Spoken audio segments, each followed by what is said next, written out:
በእጃችን ወንድሞቼ መጸዳጃ ቤት ሰው የሚወስደው ሰው አለ ሰውነቱን የሚያጥብ ሰው አለ የት ነው ያለነው አላህን ግን በዚህ ሁሉ ለታ አላህን ክደናል ወንድሞቼ አላህ ከኛ ይፈልጋል አላህን እንድናመሰግነው አላህን እንድናቀው ለዚህ ወንድሞቼ ያንዳንዳችን ምድር ላይ አላህ ያመጣለት ትልቅ ነገር ነው አላህን አውቀን ወደ አኺራ እንድንሄድ አላህ ይፈልጋል ለዚህም ነው አላህ ምን ይላል ወዕቡዱላህ ወላ ትሽሪኩ ቢ ሸይአ وبالوالدين إحسانا إما يبلغن عندك الكبر أحدهما أو كلاهما إلى الله الله ببتشنينت تغزا الله نوقو يمفلغون عباده الله ادرك لا الله سجد سجود ادرك الكس كالله تارك الى الله كزاس وبالوالدين إحسانا لا ابات لنات بوغو على الله كزاس ولا تقل لهما اف اندو بحيات اجنتاچو ወይ አባትን ወይ እናትን ባያት ያገኘህ እንደሆነ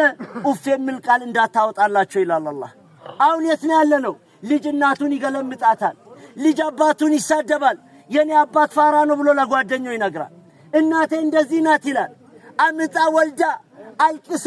ደምታ ተቆርጣ ኦፕራሽን ሆና ነው የምትወልድ ዛሬ ለሳይንቲስቶች ይላሉ አንድ እናት በምትወልድ ሰዓት 20 አጥንቱ ቢሰበረው ከሚያመው በላይ አንድ ጊዜ ስታምጥ ያህመም ትታመማለች አሉ እንዲሆነ የወለደችና ዛሬ እየተሰደበች ነው ልጅ በእናቱ ለጌታ ሆኖ እየኖረባት ነው ያቀረበችለት ምግብ ይበትንባታል ለኔ የምታቀርቢው ይሄን ነው ይላታል ከሰማይ እንዴት ሆኖ ኑስራ ይመጣል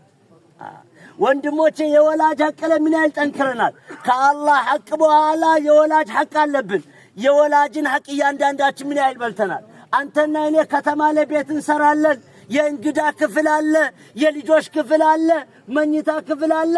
አባትና እናት ገጠር ላይ ዝናብ ሲዘንብ ያለቅሳሉ ምን ላይ ነው ያለነው ነብዩላህ ሙሳ አለይሂ ሰላም ዘመን ላይ ድርቅ ይመጣል ከዛ በኋላ ሰዎች ሜዳ ላይ ወጡ ያ አላህ ብለው ለመኑ ምንም ዝናብ አይዘንብም ሁለተኛ ቀን ወጡ ያለቅሳሉ ምንም ዝናብ የለም ሶስተኛ ቀን ወጡ ምንም የለም ነብዩላህ ሙሳ አላህን ጠየቁ ያ አላህ ይሁሉ ባሪያ እንስሳዎቹ ይሄው ሜዳ ላይ ወጥቶ አንተን ለምነዋል ለምንድን ነው ዝናብ የከለከልከው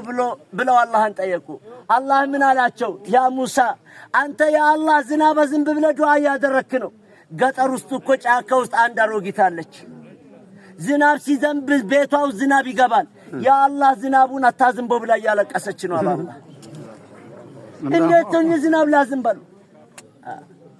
ወንድሞቼ እናት አባታችን ምን አይነት ሀያት ላይ ናቸው